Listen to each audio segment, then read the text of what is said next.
Aldaia viu el primer cap de setmana faller. Dissabte vesprada començaren oficialment les falles amb l'acte de la crida.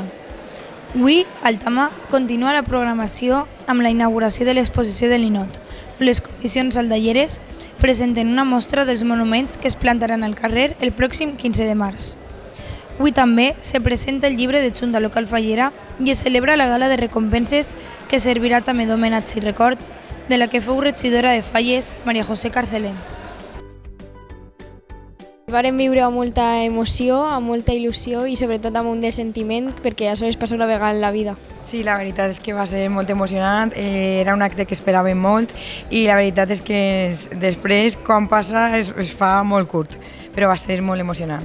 Sí, ja pareix que no arribava, però ara ja sí que estem a 1 de març i ja sense parar. Un poc el mateix, amb molta emoció i il·lusió perquè comença la setmana més esperada de l'any.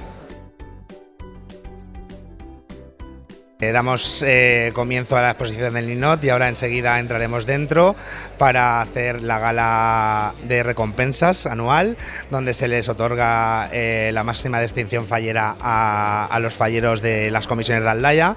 También se hace la presentación del llibret y entrega de premios menores.